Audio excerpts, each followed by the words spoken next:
বিজয়পুর বাংলাদেশের নেত্রকোনা জেলার সবচেয়ে সুন্দর একটি জায়গার নাম। পাহাড়, নদী ও ঐতিহাসিক গল্পে ভরপুর সুষম দুর্গাপুর। এই অঞ্চলের সৌন্দর্যের অবিচ্ছেদ্য অংশ চীনামাটির পাহাড়। ময়মনসিংহ বিভাগের নেত্রকোনা জেলার অন্যতম উপজেলা সুষম দুর্গাপুর। এখান থেকে 7 কিলোমিটার দূরে কুল্লাগড়া ইউনিয়নের আড়াপাড়া ও মাইজপাড়া মৌজায় বিজয়পুরের শশারপাড়া ও বয়রাতলী গ্রামে চীনামাটির পাহাড় অবস্থিত। আজকে আমাদের গন্তব্য বিজয়পুরের চীনামাটির পাহাড়। হ্যালো গাইস, আসসালামু আলাইকুম। কেমন আছেন সবাই? সকাল সকাল বিজয়পুরের উদ্দেশ্যে বের হয়ে পড়লাম। যদিও এটি বিরিশিরি নামে বেশ পরিচিত, কিন্তু বিরিশিরি এবং কুল্লাগড়া দুটি পৃথক আলাদা ইউনিয়ন। এই দুটি পৃথক ইউনিয়নের দূরত্ব প্রায় 8.1 কিলোমিটার।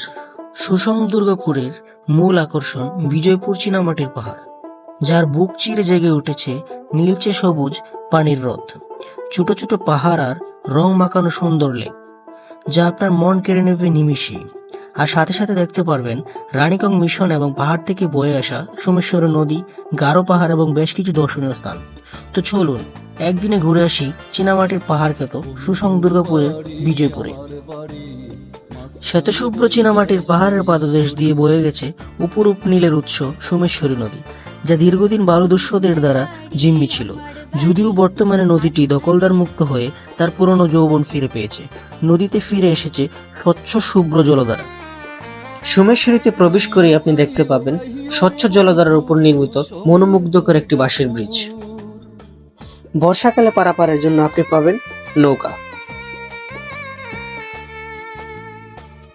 আইয়ো আইয়ো আইয়ো রে বন্ধু সুষম দুর্গাপুর। ভাই কত? 10 টাকা ভাইয়া।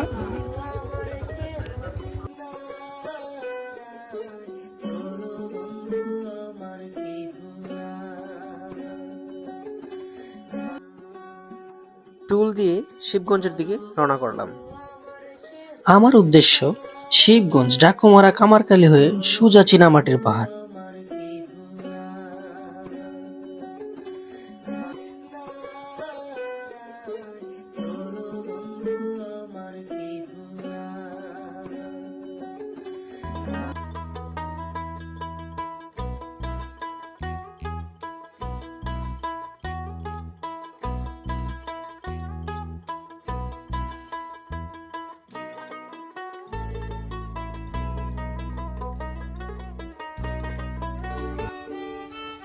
কামারখালী বাজার হয়ে পশ্চিম দিকে সৌর রাস্তা ধরে আমি এখন এগিয়ে চলছি চীনামাটির পাহাড়ের দিকে।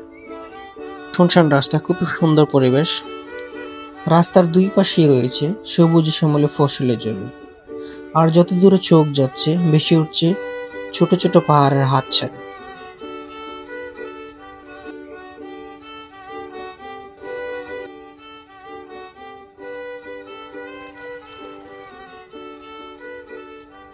যাই হোক, অবশেষে আমি চলে আসছি। এটা হচ্ছে চীনামাটির পাহাড়ের শুরুর দিকে। তো আমাকে হচ্ছে বাম দিয়ে ঢুকতে হবে। একদম চীনামাটির মেইন যে পাহাড়টা আছে সেটার একদম সামনে আছে। এর মধ্যে সামনে একটা মাঠ ছিল, সেটাতে আছি। আমার ডান পাশে হচ্ছে লেকটা। লেকের পানির সৌন্দর্য আপনার মন মুগ্ধ করবে, অনেক সুন্দর। এখানে হচ্ছে আপনি চাইলে নৌকায় ভ্রমণ করতে পারবেন, তারপর হচ্ছে ঘোড়ায় চড়তে পারবেন, তারপরে এখানে গানও শুনতে পারবেন, আপনি ছবি তুলতে পারবেন। সকল ফ্যাসিলিটিস, একটা পর্যটন কেন্দ্রে যত ফ্যাসিলিটিস আছে আপনি সবই এখানে পাবেন। বিজয়পুরে মূল্যবান চীনামাটি পাওয়া গেলেও এটি বেশি পরিচিত প্রাকৃতিক সৌন্দর্যের জন্য। বর্তমানে 163টি সাদা মাটির টিলা রয়েছে এখানে। তবে চীনামাটিকে সাদা মাটি বলে আখ্যায়িত করলেও এটি পুরোপুরি সাদা নয়, বরং কোথাও লালচে ধূসর, হালকা নীলাভ, গোলাপি, ঈষৎ বেগুনি, হলুদ কিংবা টিয়া রঙের হয়ে থাকে। বিচিত্র রঙের মাটির সংমিশ্রণে পাহাড়গুলোর নিচে রয়েছে আবার স্বচ্ছ নীল পানির হ্রদ। অনেকগুলো পাহাড় কেটে মাটি উত্তোলন করায় সৃষ্ট বড় বড় গর্ত বা ঢালুতে বৃষ্টির পানি জমে তৈরি হয়েছে এসব হ্রদ। বর্তমানে চীনামাটির উত্তোলন বন্ধ থাকায় এটি পরিণত হয়েছে দেশের অন্যতম টুরিস্ট স্পটে। রাত্রি যাপনের জন্য রয়েছে চীনামাটি পাহাড়ের খুব কাছেই সাদামাটির রিসোর্ট। এছাড়াও সুষম দুর্গাপুরে থাকার জন্য ভালো মানের বেশ কয়েকটি গেস্ট হাউস রয়েছে। রানীমাতা রাসমণির স্মৃতিসৌধ।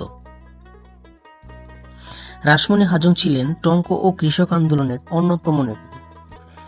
তিনি 1898 সালে ধুবড়া উপজেলার বিধিকুড়া গ্রামে জন্মগ্রহণ করেছিলেন। তিনি জমিদার ও ব্রিটিশদের বিরুদ্ধে কৃষক ও মেহনতি মানুষের অধিকার আদায়ের জন্য সংগ্রাম করেছিলেন। সুসং দুর্গাপুরে অবস্থিত এই পাহাড়ি জনপদের আরেকটি আকর্ষণ রানীকং টিলা এবং এর উপর নির্মিত শত বছরের প্রাচীন রানীকং মিশন। সোমেশ্বরীর কুল গ্যাসে স্থাপিত এই মিশনকে ঘিরে গড়ে উঠেছে ক্যাথলিক ধর্মপল্লী। স্থানীয়ভাবে এটি সাধু জোসেফের ধর্মপল্লী নামেও পরিচিত।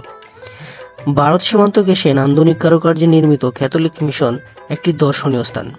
প্রতিদিন দেশের বিভিন্ন জায়গা থেকে ভ্রমণ পিপাসুরা ছুটে আসেন এখানে। প্রকৃতি আর ইতিহাস যেখানে সযত্নে রয়েছে একসঙ্গে।